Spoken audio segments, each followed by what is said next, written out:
Last year, I managed to do the unthinkable in my life, which was I slashed my living costs and finally maxed out my stocks and shares ISA for the very first time. And in this video, I'm going to show you the exact 5-step system I used to do it. Now, the key was pretty simple. I kept my lifestyle, I maxed out my ISA, and I used salary sacrifice so the tax man gets less. And if you're in the UK on pay as you earn and your employer offers pension salary sacrifice, this is the closest thing to plug and play I can give you. If you're self-employed, this video still helps, but the levers are different. So today is the first day of March in the UK and everywhere else, I guess, which means that the new tax year is about a month away. So this is me planning the next 12 months so future me gets rich and present me stays alive to get there.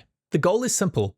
I need enough money to live for the next 12 months while putting as much away as possible in tax advantaged accounts.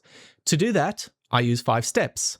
Feel free to try this on your own salary. So, step 1, I plan exactly how much money I need to stay alive. Step 2, I check my emergency fund balance and see if I need any more. Step 3, I set up my ISA savings target for the year. Step 4, I reverse engineer how much salary I need and sacrifice the rest into my pension. And finally, step 5, we add it all up and see if a beach weekend in Greece is on the table. Spoiler, it's not. Number 1. I plan my financial costs first because it's always been the starting point of my financial failures. I've had my fair share of stupid buys. Planning up front gives me a clear picture of where my money is going and why. And it makes it obvious to me when I'm about to do something stupid. I already track all my spending in a monthly spreadsheet. What, you thought I'd just be guesstimating this stuff? And right now, my total monthly living costs are £1,048. And yes, that number is intentional. I engineered my lifestyle to basically sit around the income tax personal allowance level, which sucks, but it forces discipline. If you want to follow along, your version of this is to pick one monthly number you can live on and defend it like your life depends on it.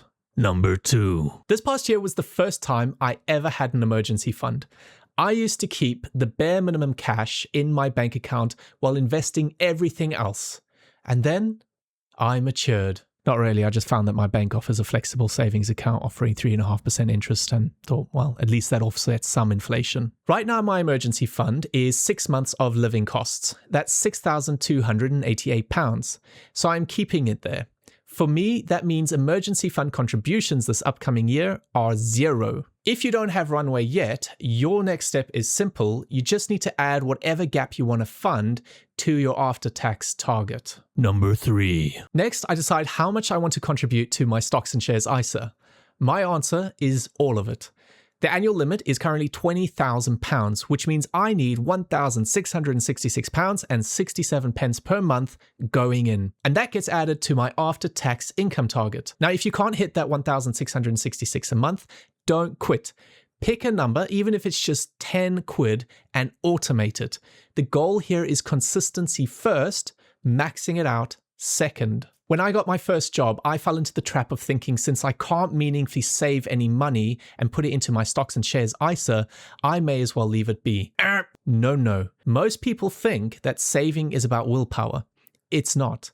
It's systems, and the systems decide who gets rich. Number 4. Now that I know exactly how much after-tax income I need for the upcoming year, which in my case is £32,570, I convert that into a before tax figure to see how much salary I actually need to receive from my job. And yes, this is a math step, but I do it in Excel and honestly, it's not that deep. First, I need my taxable gross pay to net that £32,570 I need.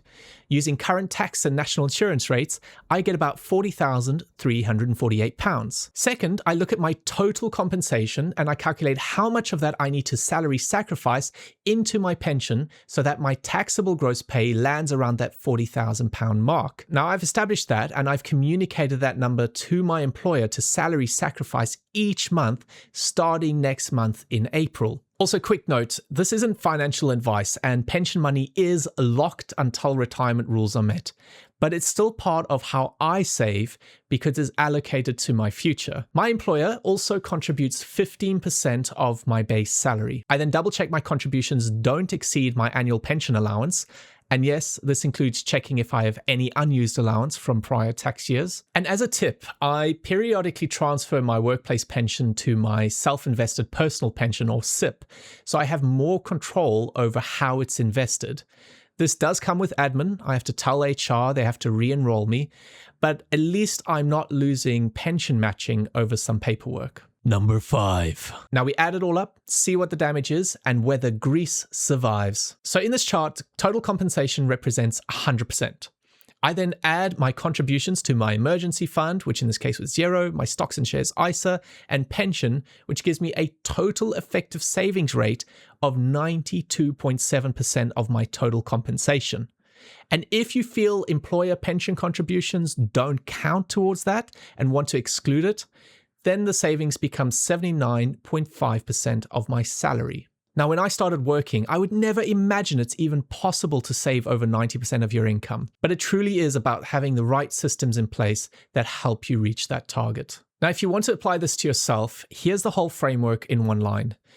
First, we had the monthly living cost cap. We then had the emergency fund runway. We then had the monthly ISA target. Then we reversed engineered the salary sacrifice so the rest goes to pension. If you want to see the exact spreadsheet walkthrough next, hit the like so I know to film it. Otherwise, I wish you happy planning. Don't give that money away.